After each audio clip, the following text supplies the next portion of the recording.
What's going on, everybody out there? It's Ron Brown, LMT, the People's Fitness Professional, aka Soul Brother number one, reporting for duty. And we got the brother Ahmed. Is that how you pronounce it? Ahmed, yes, sir. Ahmed. Yes, sir. Yes, sir. Brother Ahmed in the building with us this evening to discuss defending the good name of Elijah Muhammad and the lost and found nation of Islam. The reason why I shortened it is Yes, sir. because that's just the YouTube title. Mm-hmm. YouTube titles can't be like super long because whatever, that's just like the standard or whatever. So that's why it's was shortened. However, can you explain the title, like give us the whole title of your book? Okay, it is defending the good name of the Honorable Elijah Muhammad and the Muslims of the lost and found nation of Islam in the wilderness of North America. Okay. And that was co-wrote by myself and a co-writer, co-author, Sister Nadia Maryam. Okay, here's a copy of the book if you can see it. Okay. All right. And if you can give us a little background about who you are, where you're from, your travels and things like that. Okay. Just so the audience can get to know you. Yes, sir. Well, I have been a follower of the Most Honorable Elijah Muhammad since I was 19 years old. And that's when I joined the Nation of Islam in Chicago at the Final Call building, writing a letter to the Savior. Okay, getting your student enrollment and actual facts and go up before the laborers and recite, right? Yeah. And get your X. Yes, so sir. I'm one of the brothers that came up from the ground, as they say, from the ground up. All right. And so I was accepted Islam there in Chicago at the Final Call building. I left there when it got spooky. Okay. When Farrakhan started teaching that the messenger was alive and he was going to come back in 3 years. Okay. Oh, yeah. Mr. Louis Farrakhan was teaching that? Yes, sir. Yes, sir. Wow. See, I didn't know that. Yeah. And the other reason I left for good, because it was, you know how you get that gut feeling like something ain't right. Something's not right. It started out good. I'm a young man. I've always admired the Nation of Islam growing up in the Chicago area because I saw what the Honorable Elijah Muhammad did in Chicago as a child growing up. Mm-hmm. Obviously, I'm in my mid-60s. So I saw the Nation of Islam. In other words, I saw Black excellence. And I knew he was indeed the messenger of Allah. The devil even said he was the messenger of Allah. Okay? Yes, and the work that he did in Chicago area always had impressed me. So when I came of age, I accepted Islam. But what made me leave, aside from the feeling I was getting, was it was a callback meeting after a broadcast that Louis Farrakhan did. He had a callback meeting, and he held back, the registered Muslims. And during his callback meeting, in the speech he was giving, he admitted that he was the one that would make Malcolm's hypocrisy look like child's play. All right. He said that during the speech. Then he tried to clean it up by saying he changed. Okay. Started saying he was like Peter, who denied his Lord 3 times. He was in reference to him being away from the Nation of Islam for 3.5 years. Like I said, I'm a young guy, but when he said that, I automatically jumped up and walked out. I mean, if you're the one that makes Malcolm his hypocrisy look like child's play, who are you? Right. Okay. Who are you for real? So I left there and heard a speech by the minister John Muhammad at the Final Call building. I thought they were playing a tape of the messenger, and his speech was different from what Minister Farrakhan was speaking. Okay, he was given the core principles of what the Honorable Elijah Muhammad was teaching. Okay, and he was given the history of the foundation of the Nation of Islam. So when I heard him, I automatically started searching him out, and I was able to get the phone number to the temple in Detroit, and we start corresponding because at the time I was writing bi-weekly articles for a black newspaper in Gary, Indiana. All right. And that's how me and Minister John Muhammad became, what you say, pen pals. Okay. And this book here, by the Minister John Muhammad, the late Supreme Minister, he wrote a book in January of 1985 called The Journal of Truth. This book impressed me. This made me know that he was the real deal. Okay. He was teaching the early history of Islam. The foundation, he knew it was firsthand source of knowing the Honorable Elijah Muhammad and Master Farad Muhammad. In this book here, The Journal of Truth by Minister John Muhammad, he condemned Louis Farrakhan, Bernard Kushmir, and Tanetta Dinar or Tanetta Muhammad. Mm. They're teaching that the Honorable Elijah Muhammad was alive. Okay, so he condemned that in this book here. From page 30 to like page 50 something, 59. Now, how is that still in print or? This is an original copy. I believe you can go on Amazon. Another publisher published a maybe volume 1 or 2 of this book, but this is an original. This book's 40 years old. Okay. Yes, sir. The Journal of Truth. The Journal of Truth by Minister John Muhammad. Okay. Yes, sir. Okay. So from there, I started traveling from Gary, Indiana, to go to the FOI class every Saturday. All right. This is around the mid 80s, 85.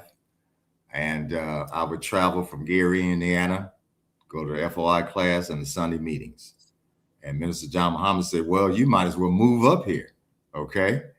And so later on, after I had the death of my family, my mother passed away, and some other things were happening in Gary, Indiana. That was the end of the industrial age.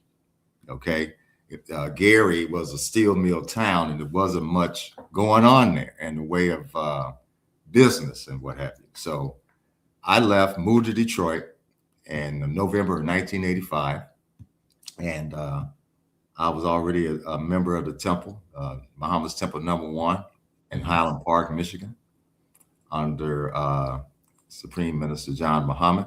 Later on, I met the messenger's other brother, Brother John Muhammad, Brother Minister John. It's John, not Jam. Some people say Jam. Okay. He pronounced it John. Okay, gotcha. He pronounced it the way Master Farad Muhammad, pronounced it, John. Yeah. Yes. And so John Abdullah, by the way, Muhammad. And so I met him and I took minister's class under Minister John Muhammad. Okay. And so I met some of the most beautiful people in the world there at Temple number 1. The messenger's other brother, Johnny Muhammad. Okay. The great Lieutenant Ali Hassan, who was one of the messenger's chauffeur. Those were my mentors. That name before. Yes, sir. Ali Hassan. And he was a great man. He was a great man. So I moved there to get the background history of the pioneers, what they went through. Okay. Anecdotal stories that only firsthand account people who was actually there in the 30s could give you. So I consider myself a blessed person to have been in the company of such illustrious men and women His messenger's sister was still alive. Met her, Sister Emma Muhammad. These are the most beautiful people you ever could meet in your life. And Now, very sincere Muslims. What made them beautiful? Their spirit. They were very welcoming, very knowledgeable, and it made you feel at home. If you've been around old Southerners from back in the day, that's the feeling you got. You felt the presence of Allah in the building because of the spirit of the people that were there. Right. Yeah. Mm-hmm. Yeah. So now you became a minister. Yes, sir. And then what was the history after that? What did you do with that information? Did you stay in you? So you went to I left Detroit around 94, I believe, 93, 94. After the passing of Minister John Muhammad, and I moved to Florida. Detroit, I was living on the west side of Detroit. The neighborhood was great when I moved over there, bought a house over there and everything. But when Coleman Young passed away, the great Coleman Young, the mayor of Detroit, when he passed away, Detroit went downhill, began to go downhill. And I had a 12-year-old at the time, our oldest son, and he said, came to me one day after school, and he told me to my face, he didn't think he would live to see 18. Okay. So as a young father of 3 and a wife, I made the decision to come south. I was a part of that great migration in reverse. My parents and grandparents were a part of the great migration in the 20s, 30s, and 40s and 50s to the north, to Chicago and other places because of the opportunities. Right. Here I come going back south because of I had more peace of mind. Okay. My children didn't have to look over their shoulder to ride a bicycle to school. You didn't see children riding bicycles to school in Detroit. Children were getting robbed waiting on the bus by adults and teenagers, so I didn't want to raise my children in that environment, so I came to Florida, and I used to do radio here in the local city where I stay for about 13 years. I would do Black history shows, okay, teaching Islam, but through history in an indirect way, okay, and I have been blessed to be an author of a book called The Death of Satan, which was published in 2013, and this recent book that was published in 2021, co-authored by myself and Sister Nadia Maryam. So that's me in a nutshell. Got you. Now, yes. I want to talk about the book. So, yes, sir. Defending the good name of Elijah Muhammad, right? So what would you be defending? What are you defending in the book? Like, what's the main premise of the book? Okay, the premise of the book was the fact that Louis Farrakhan was using the name Nation of Islam and associating it with the Church of Scientology. That's basically why we wrote the book. Okay. All right. It has nothing to do, Scientology has nothing to do with Islam as taught by the Most Honorable Elijah Muhammad. And the fact that he engaged in this satanic church and having other Muslims who's supposed to be following the messenger, so he said, and was a line too far.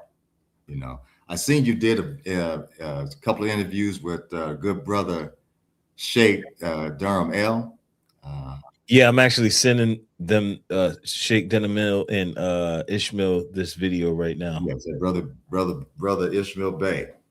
Now, I found out years back through them that Minister Farrakhan was engaging in Scientology. I couldn't believe it.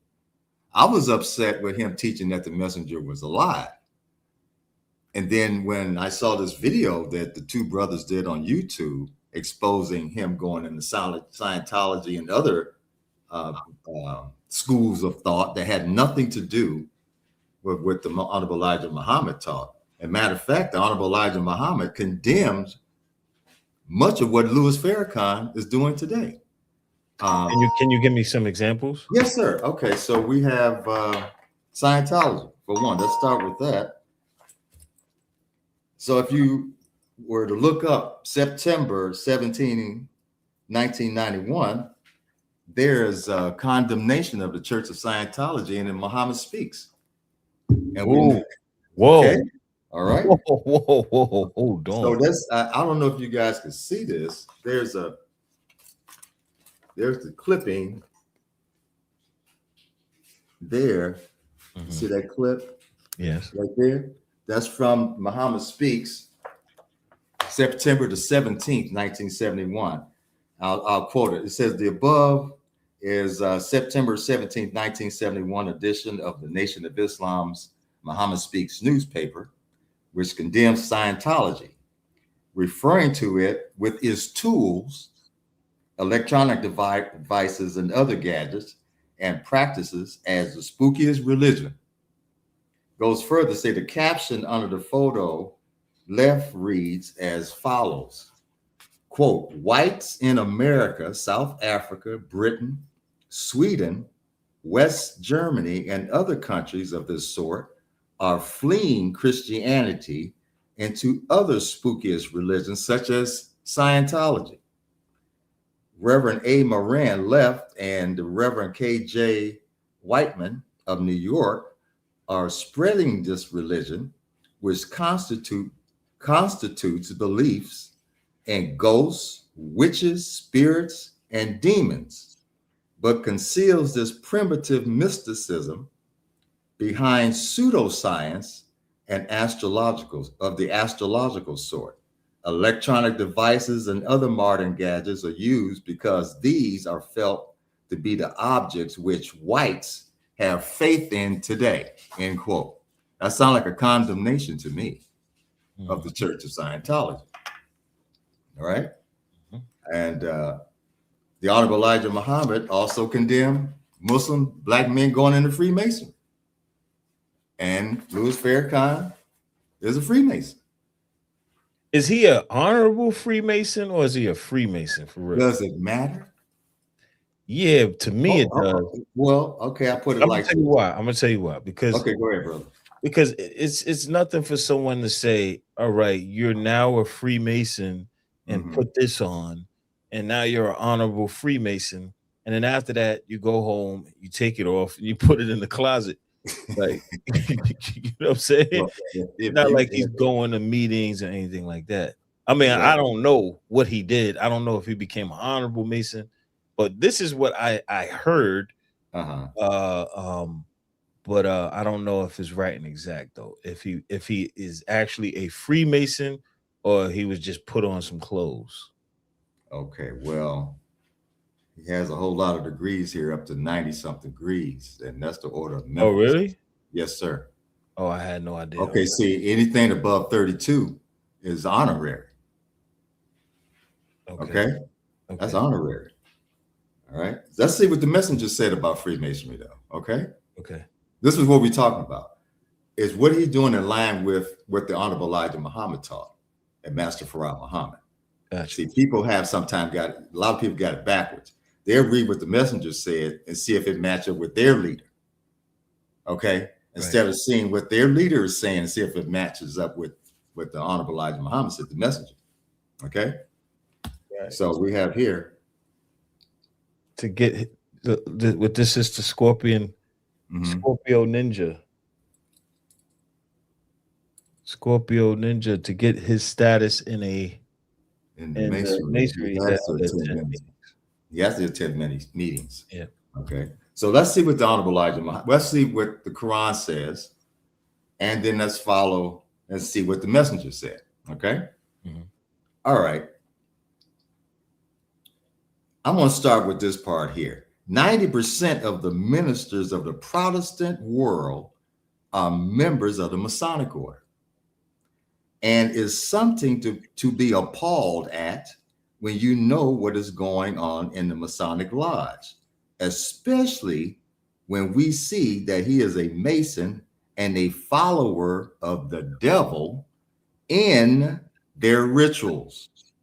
I'm speaking of the devils, the black preachers, the Catholic Church, the so-called holy and otherwise, have their own form of worship of Allah, the black man, in such orders as the Knights of Columbus and the Order of Alhambra. That's a quote from the Honorable Elijah Muhammad. He's saying it's Satan worship, or devil worship. All right. The messenger condemned it as devil worship. Okay, let's go here. In the Holy Quran, it says the pagans, leaving him, Allah, call upon female deities. They call upon Satan, the persistent rebel. Now, if you notice in a lot of these secret orders, they have female deities. All right. Okay. And they call upon the devil. Let's see what the Holy Quran 2 and 102 says. All right. And they follow instead what the devils had recited during the reign of Solomon. It was not Solomon who disbelieved, but the devils disbelieved, teaching men magic, and that which was revealed to the two angels of Babylon, Harut and Marut. But the two angels did not teach anyone unless they say, quote, we are a trial, so do not believe by practicing magic. That verse condemns Freemasonry. All right. Who's the main character in Freemasonry is Solomon. Okay. And you see today, the Zionist Freemasons and the Christian Zionists are planning to blow up the Dome of the Rock and replace it with the third temple of Solomon. That's their plan. That's what this stuff going on over in the East is. Some of it was going on now. Okay. Okay. All right. So let's see what the messenger said about Freemasonry in clear terms. Quote, you black men don't need to join Masonry to become a Muslim. It is free. And why would you buy that or spend money for that which brings you no gain? Regardless to how high you go in Masonry, you're still a Negro, and you're not treated as equals to the white Masons. But if you accept Islam, you are forcing all to recognize you. Don't go buy any more Masonry. Come and accept free Islam. Okay. Now, Scientology is a pay-as-you-go religion. Oh, yeah. Freemasonry is a pay-as-you-go religion. Yeah. They say it's not a religion. Albert Pike said it was. Albert Pike, the writer of Morals and Dogma, stated that Freemasonry is not a religion, but is religion. That was to them. Yeah. Okay. All right. Also, the messenger said this. I want you to remember at all times that you are not the goat. It is the white man who is the goat. Remember at all times that you are no brother with them. Remember that. What's the symbol of Freemasonry?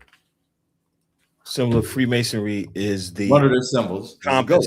The goat. Okay, I was thinking about the square. No. Here's the goat with the square on the side. You see that?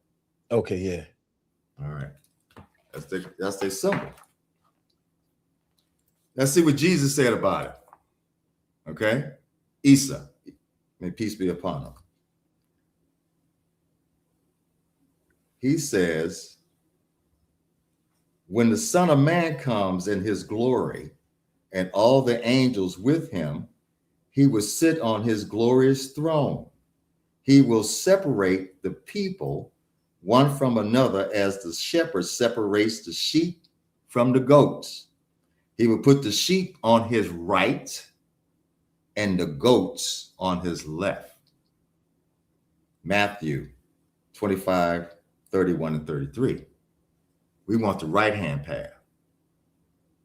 We don't want to be on the left-hand side. Okay? All right? Okay. The Freemasons call themselves goat riders, right? Yeah, Maybe yeah. I don't I'm know telling about you. that. Yeah, they telling you. You see this placard? This is a day after he came out as a Freemason. Okay, and it says here, Farrakhan and the Black Masonic delegation 1 year later. All right. Here's someone. This is something that I heard before Mm-hmm. because the messenger said he was a Mason himself. The audio is on YouTube, and then they go to No. just add. Okay, let's do the whole quote. Don't just take part of that quote.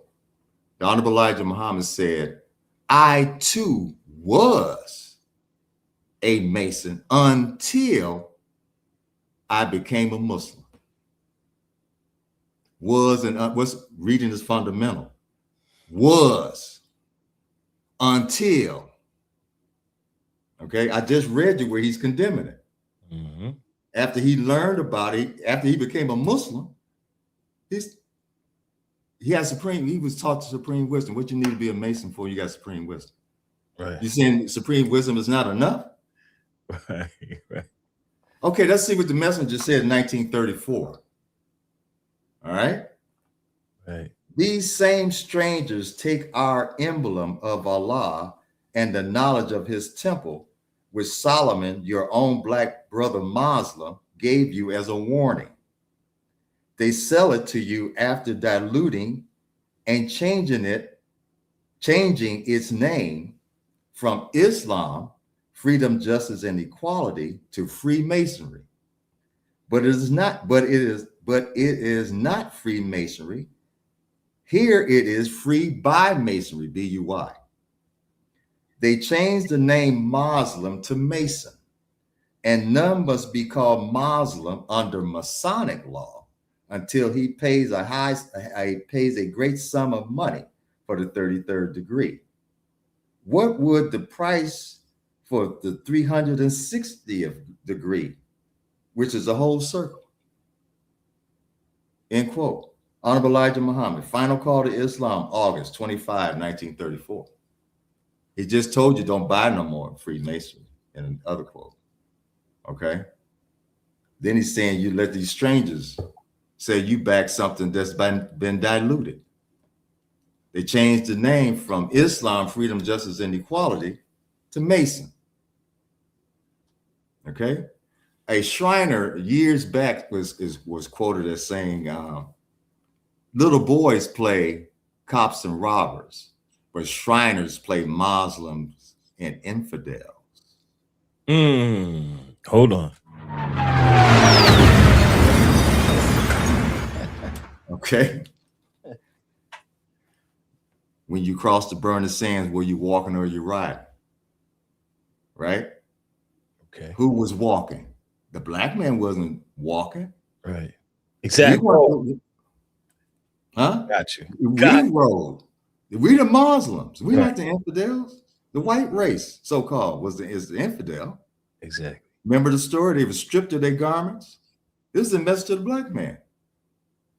Right? It made the walk to 2,000 miles from Arabia into the caves of Europe. Right. During high noon, they were stripped of our garments. Right. They made them wear an apron to hide their shame. Found Muslims. And then, what a black man got on the apron for? Right. What'd you wear an apron for? Why? And you have the supreme wisdom today. That's the point. What did the messenger teach? See, Farrakhan knows this. If there's a speech that he gave back in 81, when I knew he was a Freemason, when he spoke in front of them. Did you ever listen to that speech?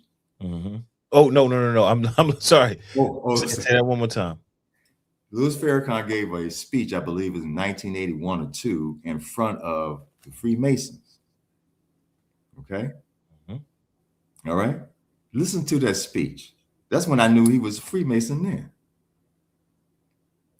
Okay? He broke down each degree. But he didn't invite them to Islam.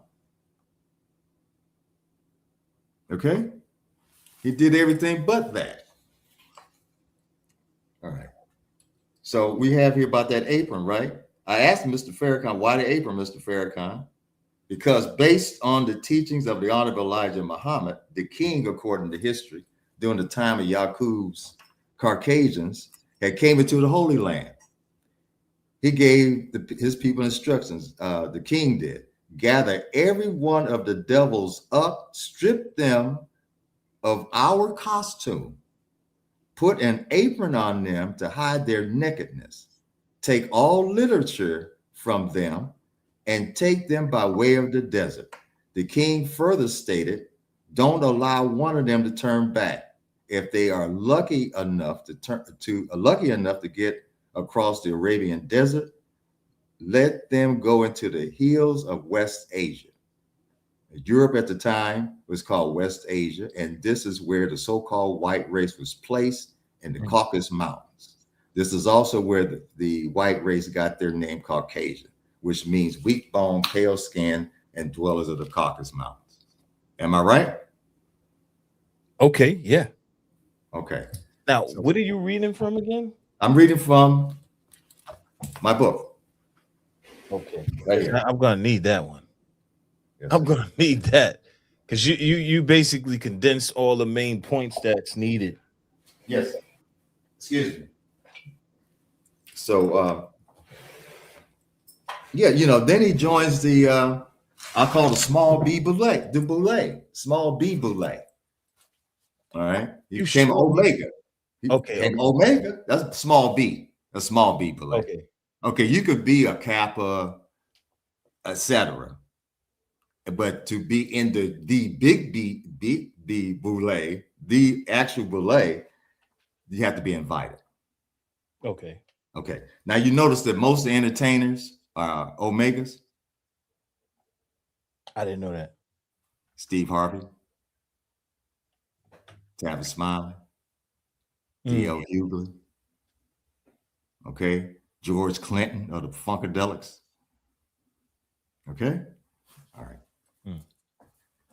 Okay. Then the other frats, they mostly doctors, lawyers, and everything like that. All right.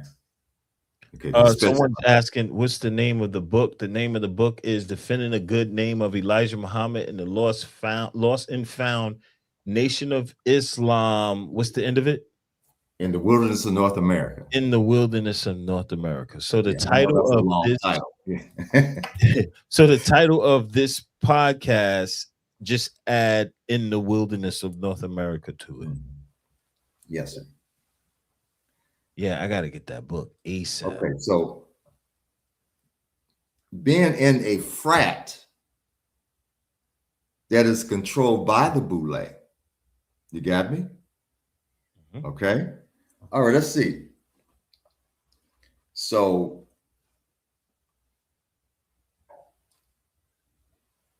the Boule is basically Black Skull and Bones. Okay, it was based on the Skull and Bones. The late Steve Coakley did a great job at breaking down and exposing the Boule.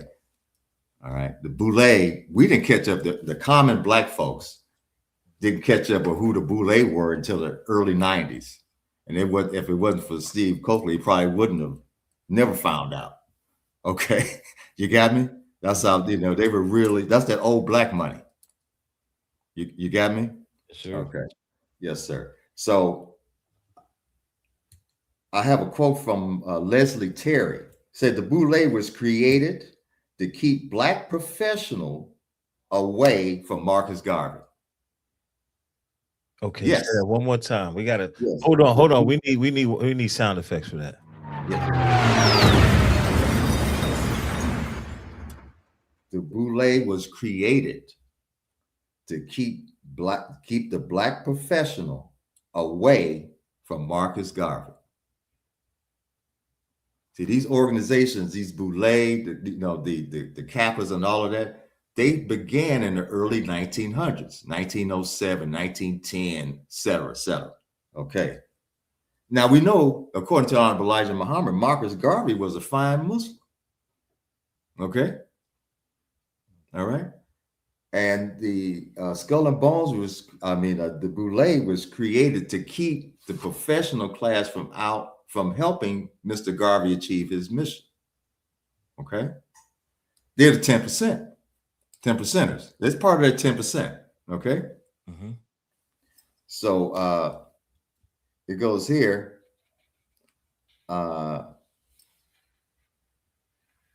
Steve Coakley and Larry Terry did some great work on it. And Mr. Terry has another quote from Mr. Larry Terry. He said the Boule serves the satanic, mostly white global elite. As long as the black member conforms to the rules, the riches will be in abundance. If not, down comes the hatchet. Blackmail is a part of the deal. This Masonic secret society has a pyramid style like all the rest. The lower ranks are kept from knowing what the upper ranks are doing, end quote. What's a Muslim leader doing being associated with that? You understand? Can't straddle a fence. Can't serve two masters. Okay? How you going to serve Baal or Jabulon or Lucifer and serve Allah at the same time? How you don't do that? You can't. Right. All right? Didn't the Bible tell you can't serve two masters and end up hating one and loving the other? Yeah. Yeah. You hear that all the time. Yeah. That's true. That is true. And see, each of these secret societies have a female deity. Freemasons have a female deity. The Boule has a female deity. This is their symbol. A female sphinx with her paw on the Grecian urn. Okay? All right. And so we must stay away from that which is not real. And besides, the Freemasons, for the most part, are Zionists. Okay? There was a ruling in 1978, and it came out of Arabia, that said if you join the Freemasons, knowing what they are about, I'm paraphrasing the whole document because it was a long document, says you are an infidel if you join them. This was an official ruling that came out of Arabia in 1978. Okay? So here's another one. The Honorable Elijah Muhammad said this. He said, though real Islam is not practiced in this secret order, it is made a farce. The first 3 degrees are based on of the whole. They are full of significance pertaining to the robbery and murder of the valuable member of a significant temple and friend of the wisest king who ever lived. Islam is free. You do not have to buy Islam. It is free. Islam is the salvation of the black nation and the only way out for the so-called American Negroes. Islam means submission to the will of Allah God. What greater religion than a religion that demands us to submit to the will of Almighty God, Allah? The number one principle of belief in Islam is the belief in one God. This is not the teachings. Is this not the teachings of the prophets of old, from Abraham, Moses, Jesus, and Muhammad, end quote. Okay? You say, why you getting into a pay-as-you-go religion? When your religion, which is our nature, Islam is our very nature, according to the Holy Quran 30 and 30, why are you buying a watered-down version of you? Okay? And they're using it against you. Okay? If you read the Rosencrantz, the white man has known man as God for a little minute now. Okay? All right? He had us all spooked up for a while. If you read the Rosicrucian and their definition of God, is this. They say man is God and son of God, and there is no God but man. Don't that sound familiar? Of course it does. That's a Masons. Okay? But they teaching you to worship a dead prophet in the church. And 90% of them are Masons. Okay? Why they're hiding things from you? That's not your friend. Okay? All right? If you go to Message to the Black Man, page 2, the Honorable Elijah Muhammad stated this.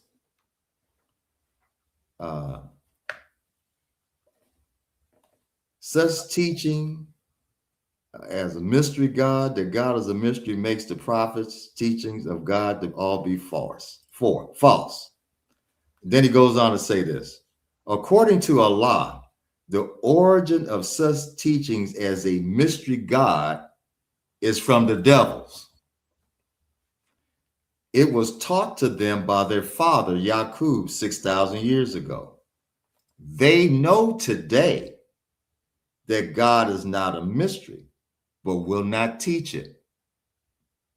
He, devil, the god of evil, was made to rule the nations of the earth for 6,000 years. And naturally, he would not teach obedience to a God other than himself. End quote. That's from page 2 of Message to the Black Man. The Rosicrucian say, man is God, son of God. There's no God but man. Man, we're the man. He's mankind. Okay? That's what he was talking about. That's what they're talking about. The messenger said they have their own form of worshiping Allah, the black man, in secret. Okay? But they ain't gonna tell you. They want you to pray to the prophet Jesus, and he's buried under the Mosque of Omar in Jerusalem. He ain't coming back. The messenger told us where he was buried. Okay? These people have known that for quite a while. But it took the Honorable Elijah Muhammad and Allah himself to tell us the truth. We have the supreme wisdom. I think the supreme wisdom, which is supreme, is enough. We don't need the Freemasons, Scientology. We don't need to be hanging out with the Moonies. Okay, Farrakhan was hanging out with the Moonies in the 80s. What's the Moonies? The Moonies, the Sun Myung Moon. Oh, okay. The Korean yeah. Christian type cult. Yeah. You know, and Farrakhan he was hanging out with them, as in like he was promoting them in his newspaper. He was interacting with them, and don't forget, now promoting them in the newspaper though. Yes, in the final call. Listen, I wasn't. After I left, I began to do some background. Then when I found out that him and Wallace had Jim Jones in the temple. Yeah, I saw that. Okay. Yeah. Hey, and then Wallace, come to find out later that Wallace was trying to introduce Scientology into place, and after he took over. So these two agents have been working against us for quite a while. Okay, he's been working against us. This gentleman has been working against us for 50 years. All right, teaching other than what he should have been teaching, which was Islam. Let's talk about Muhammad. According to what you know and what's in your book, why do you think, as you said, he went against the teachings or against us? I think, and many of us who have sat back and watched his movements from the 50s onwards, from 1955 onward today, I believe he was planted in there back then. You know, he's an entertainer. He's an actor. Well, I thought he was just a musician. He was also an actor. He was also an actor. He was Harry Belafonte's understudy. Really? Yeah. Yeah. No, Harry Belafonte, wasn't he part of the Hollywood crowd? Sir? Doesn't Harry, wasn't, this is something I heard, or maybe something like that. But Harry Belafonte, wasn't he Boule or Part of Probably. something. Probably. Yeah. Probably. That was that Hollywood crowd, brother. You know, Sidney Poitier. Yeah. You know, they were promoting integration in the film. You see how they were moving? Okay. All right. They took the brother from the Caribbean, overlooked the foundation of black actors, and made them the big stars. You got me? Okay. Where's Farrakhan from? He's from Caribbean birth, heritage. I thought he was born and raised in the Bronx. Yeah, he's born and raised there, but his background is Caribbean. His Like his mother mom and dad. mom and dad. His father was a Jew, Portuguese Jew. When Farrakhan went down to Jamaica years back to the 300-year-old synagogue in Jamaica, the 300-year-old synagogue in Jamaica. Okay, you know they were slaveholders, right? The synagogue in Jamaica is 300 years old. Right, but here's a point that somebody just made. St. Kitts. Yeah. Okay. His mom probably some St. Kitts. St. Kitts. Okay, so his mom, yeah. Okay, so he's there sitting up on the dais with the rabbi, and they both have on a yarmulke, and they're wearing the same green tie. Okay, and he, doing that visit, he acknowledged that his father was of Portuguese Jewish descent. Okay. Wait. Okay, so where do I find that right there? Prior to Google Farrakhan's visit to 300-year-old synagogue in Jamaica. Probably early 2000s.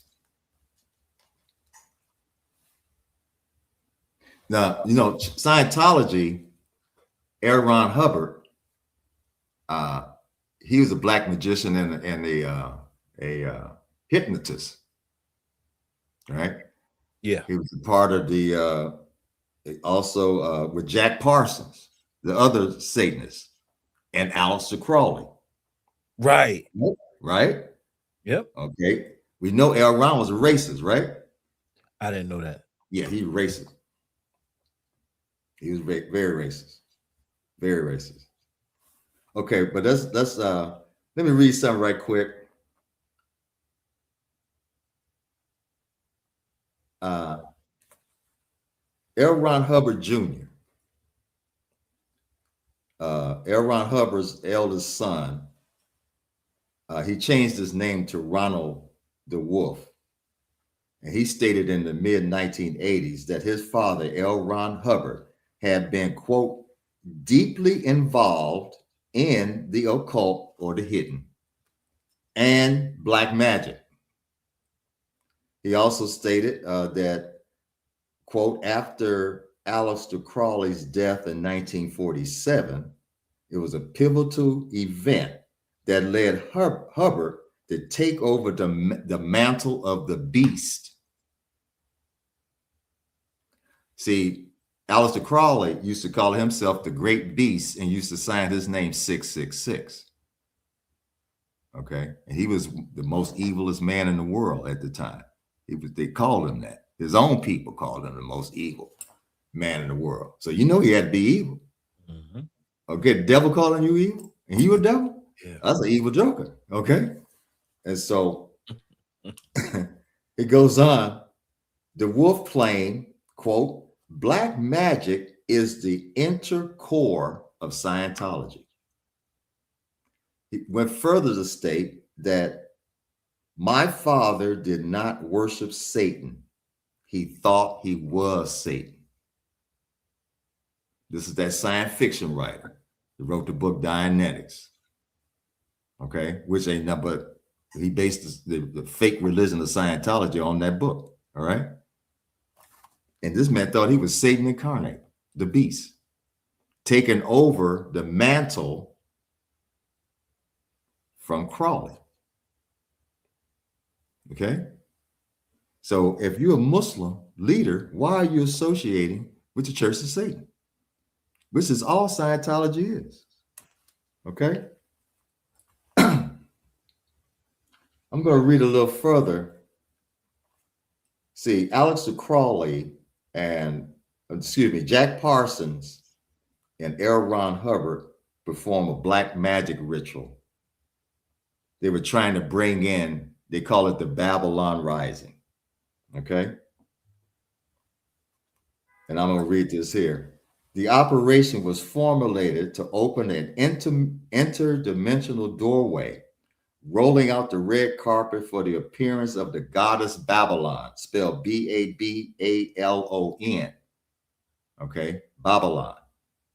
In human form, employing the angelic language of the Enochian cause of the Elizabethan magus John Dee, and the attraction of the sex force of the duo copulation to this end. The Babylon working itself was preparation for what was to come, the Thelemic Messiah, to wit, Babylon incarnate as a living female, there go that female deity again, okay?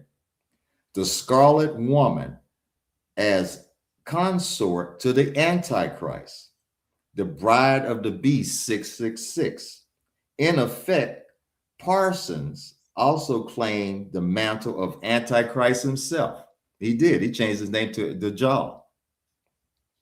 It goes on further. Without the Scarlet Woman, the Antichrist cannot make his manifestation. The eschatological formula must first be complete. With the magical rites of the Babylon working, it was Parsons' goal to bring on the apocalypse. And this is who L. Ron Hubbard was hanging out with. Okay? They working this magic ritual together. This is the same guy that goes on to start the Church of Scientology. His son already told you he was a black magician. He thought he was Satan himself. Okay? He knew he was the devil. He was acting upon it. Okay? So the very roots of Scientology can be found in the female deity Babylon. Okay? And if you look close at Aleister Crowley's cross, Aleister Crowley had his own tarot card deck. Okay, you could pull it up. And if you look at his tarot cross card, you'll see the Scientology cross dead center. Hold on. Mr. Michael Luma, pardon me? I got to see this. Yeah, bring up that Aleister Crowley's, let me see. I have a picture of it here. Excuse me. Here we go. This is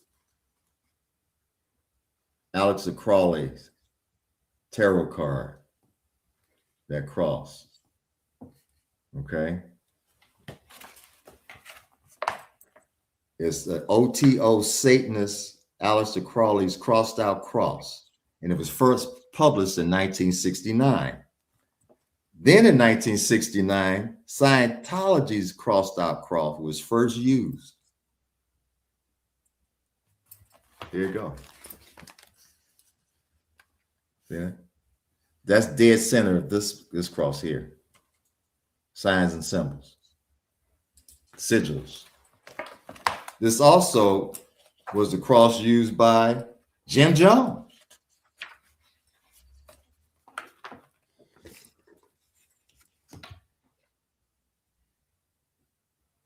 People's Temple, Jim Jones. Okay. Jim Jones came out of the Father Divine cult and tried to take it over. Show you how bad Scientology is. Scientology is so bad that they say Charles Manson thought it was crazy. It was too crazy for him. For Charles Manson.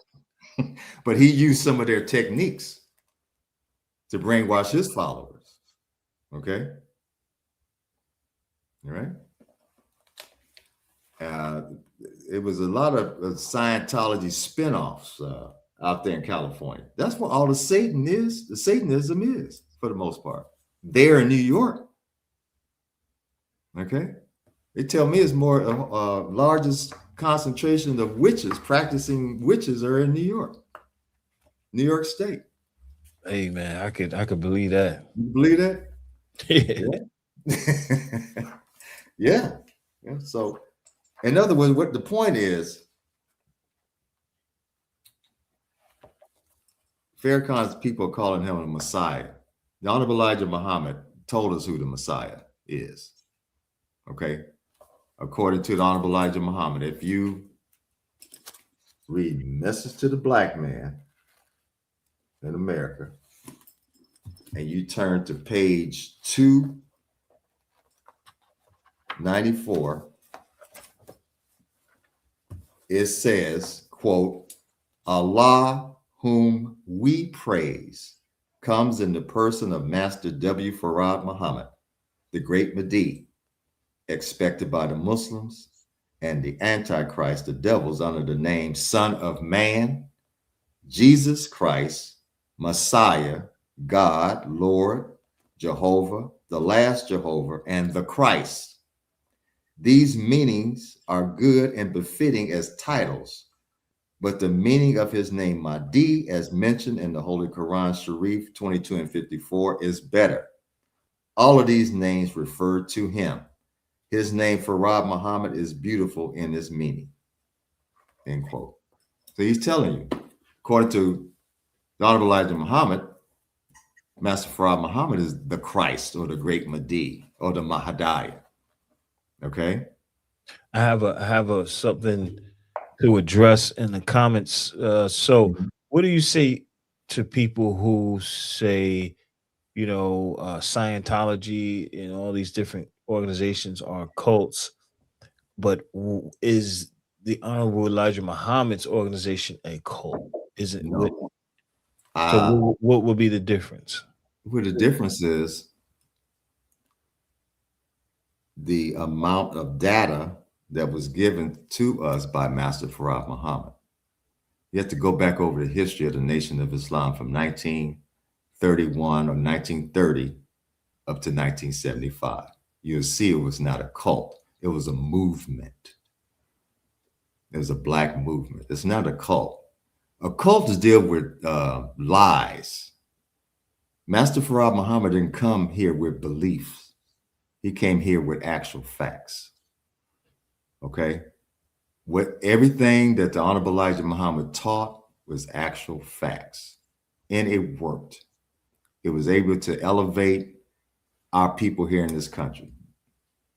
The Nation of Islam fed 1/3 of the black population in America. 1/3. Okay? And another reason it's not a cult, cults are government backed.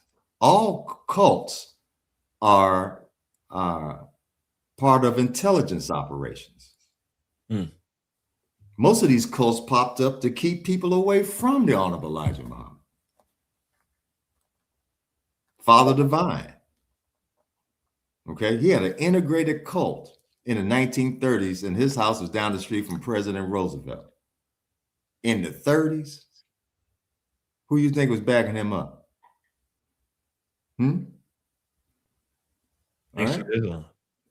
No, the Nation of Islam wasn't backing up Father Divine. White man's backing Father Divine. Okay, yeah, we had an integrated cult, white and black. In 1930s, integration was illegal. Wait a minute. So Father Divine, I don't see. I'm not so young, but I'm 45. So a lot of the history I don't know. Yes, sir. You see, so Father Divine was he called himself God. Okay, he was married to a black woman. She passed. Then he married this wealthy white woman. Okay, he was the only one in his organization that was married. The rest of them had to remain celibate. even if they came in there as married couple. Okay. All right. That's why the movement died out. They didn't produce any more followers. Okay. And Jim Jones tried to take over that organization. Another government plant. Okay. Jim Jones, Church of Scientology. Okay. The other cults that was prevalent in the 60s and 70s and 80s, they were all backed by the government. You can look that up. The Nation of Islam doesn't have government backing from its start up until 75. That was an organic Black movement, an organic Islamic movement, period. That produced tangible results. Schools. Can't deny that. Nationwide school, bank, international shipping. Wait, hold on. I got to say this. The brother in the comment that says Elijah Muhammad was funded by H.L. Hunt. No. And you dig further, they have a quote from H.L. Hunt, and he denied that himself. Black people funded the Nation of Islam. Black people funded them nickels and dimes, them quarters, okay? Funded the Nation of Islam. It was organic, period. All right? Once the messenger was released from being a political prisoner all through World War II, okay? Then he shows back up a few years after that and speaks at the Uline Arena in Washington, D.C., and the devils had to roll out the red carpet and escort him there because they realized they already knew who he was. Okay? They didn't want him out on the street preaching Islam during World War II because he was teaching us to stay out of the white man's army. And they needed them black bodies in that army to fight their brother Hitler, Mussolini, and Tojo in Japan. Okay? Were it not for the black troops, America would have lost. Adolf Hitler said some of the fierce soldiers he ever saw on a battlefield were black American men. You know why? We got a chance to shoot the devil. Right? Okay. The white man gave us permission to shoot another white man. They would jump at that chance, but only to come back to the United States and be faced with harsher racism than before. And that's the reason why the messenger didn't want us going in there. Why would we fight for a place that never has fought for us? Okay. We don't have full rights here, and they wanted us to go fight for them overseas. And we've been doing it ever since this country's been in force. This settler colonial experiment. But before we close, right? So what do you say to people who say, so why can't the NOI produce what they produce? Why they can't produce now what they produced in the past? Well, you've had 50 years of confusion. Okay, divide and conquer. All right, 50 years of confusion. And for the past 50 years, that has slowed down our progress. The Honorable Elijah Muhammad had laid the foundation. All we had to do is keep it going. And it was sabotaged. I have in my book the FBI memo from 1969 and their plans how to destroy the Nation of Islam from within. Okay? See, we have too many enemies as black people in this country. We have internal enemies. We have external enemies. Okay? We got the holdover from chattel slavery. Okay? And when we got on our feet, thanks to Elijah Muhammad and the Muslims who backed him, by 1975, the Nation of Islam was worth $80 million. Put that in today's money and see how much that is. Convert that. He had everything set up, and then the traitors destroyed it in 6 months. So then we had to start all over again. Then you got confusion. You got these different organizations who branched off from the messenger, and they're not even teaching what the messenger taught. Okay? So that slowed down our progress. My people like me today are trying to give you the information to let you know what happened, why we fell, okay? To pick, and for you guys, the younger generation, to pick back up the program, because it's there, it's still there. All you have to do is do it. Okay? Pick back up the program and go forward. Because we're going to be forced to do it anyway. I have a little prediction. I think this country won't be here 6 months from now. So we're going to be forced to do it. Okay? At the rate things are going, we're going to be forced to do it. The messenger said that the black man was beaten into slavery, and he feared that we would have to be beaten out of it. Right? We don't have anything. We had something, but they betrayed us. Your Jesse Jacksons, your Louis Farrakhan's, your Al Sharptons, all these other people. Okay? They broke the unity. Each wanted to be their own little chief. And that's what been happening for the past 50 years. Then you have this small little group of people like myself saying, hey, let's go back to the basics. Let's go back to this. Let's go work this program. Okay?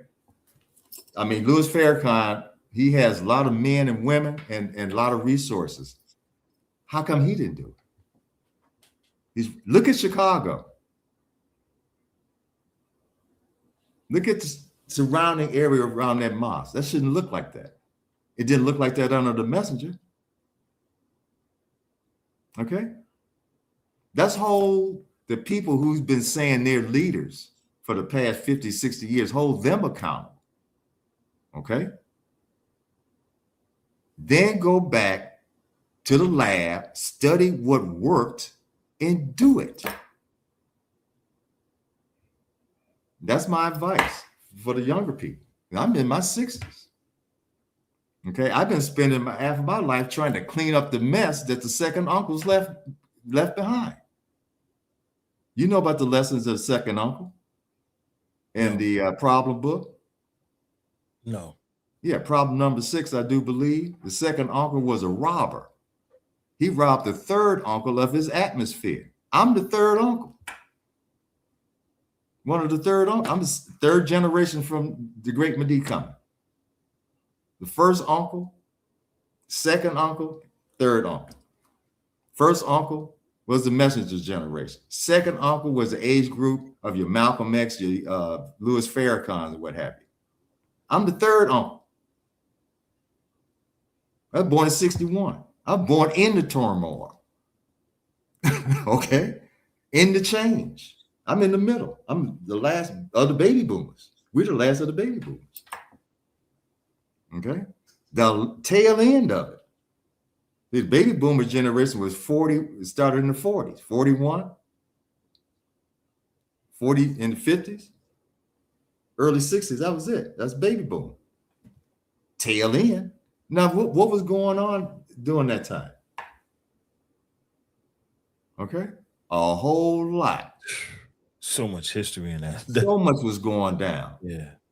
Okay, then by the time I'm in my teenage years, I'm asking questions. Who am I? Why am I here? What's going on? You know, all right? Formative years. Mm-hmm. I'm looking around. Things are falling apart by the time 1975, 1976 come.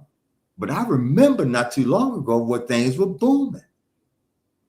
Black people were fighting, standing up, being conscious, in unity. Okay? Great unity. Okay? Then these substitute teachers come along and disrupt the whole show. Okay? Being a part of the system. Jesse Jackson run for president. Farrakhan right with him. When an Honorable Elijah Muhammad condemned Jesse Jackson. Yeah. Really? Go look it up. Yes, he did. He denounced Jesse Jackson. You can look that up. There's a whole article. I might have to send it to you, but I have it. There's a whole article where the messenger denounced Jesse Jackson. He used to call Jesse Jackson a poor boy. He said, yeah, he want to run Christianity and politics at the same time. Poor boy. Okay, look at Al. Then you got Al Sharpton. Okay, FBI informant. Okay, he's snitching on rappers and what have you, entertainers. It came out. I'm not making anything up. And what do these guys all have in common? They Freemasons. Jesse Jackson was a black Shriner. Farrakhan, Al Sharpton. And what have they done for us? But talk and collect money. Even had a so-called black president. He didn't do nothing. Because they all are part of the same club to keep us poor black people down. They're the buffer for this white supremacist, so-called supremacist nation. They're the buffer. You know, so that's part of the reason why we don't have anything. Got too many people working against. The only people on our side, brother, is Allah himself. And we have to be on each other's side. But this is the solution to the black man's 400-year-old problem. Right? Mr. Muhammad proved it. Got you. If you get the pamphlet, Supreme Wisdom, 1957, it says the solution to the so-called American Negro's 400-year-old problem.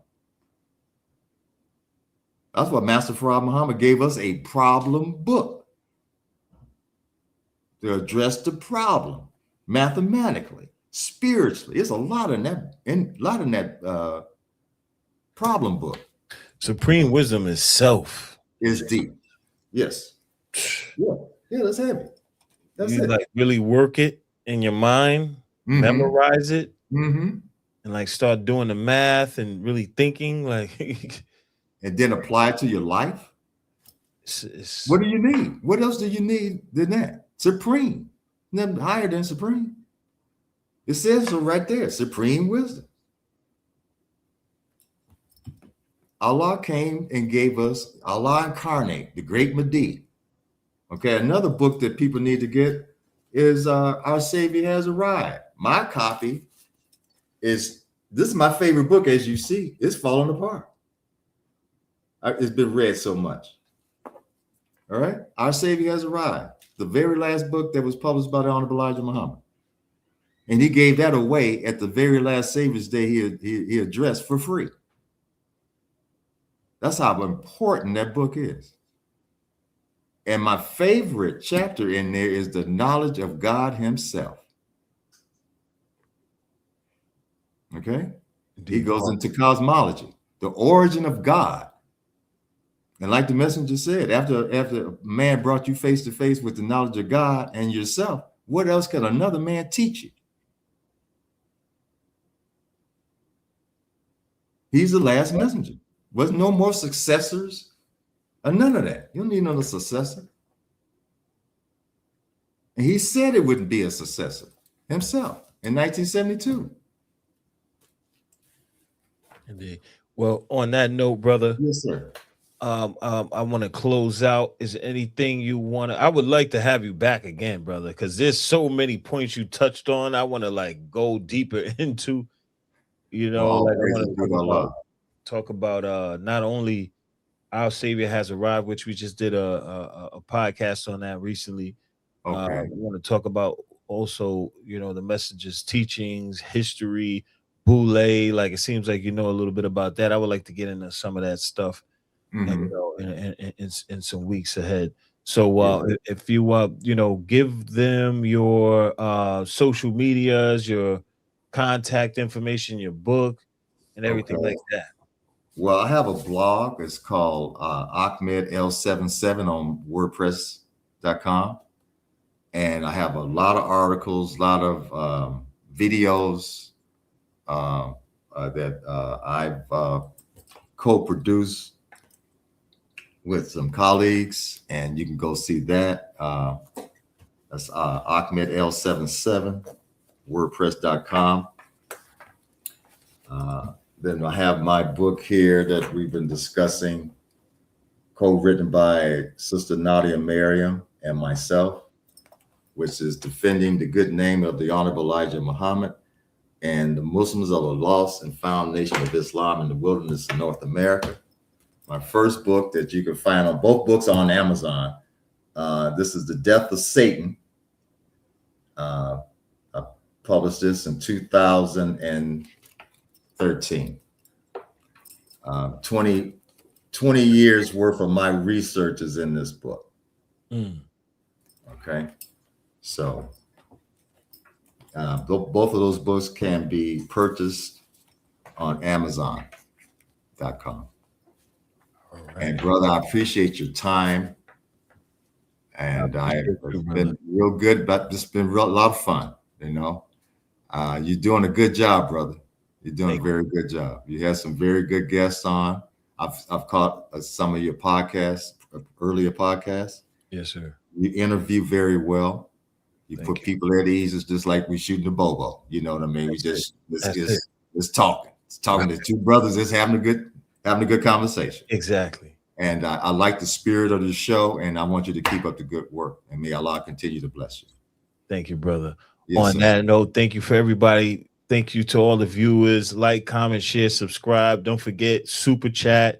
We're trying to build this program bigger. We don't normally ask for money, but we gotta start asking for money. Everything real, right? Yeah, for real. so super chat. You can super chat even when we're not online. Also, Cash App NYP Talk Show. Cash App NYP Talk Show. That's the Cash App. Peace to everybody. See y'all next week. Peace. Walaikum salam. Peace, family. Welcome to NYP Talk Show. This is more than a podcast. It's a conscious platform rooted in truth and culture. From the 5% Nation, Nation of Islam, Moorish movement, and Masonry.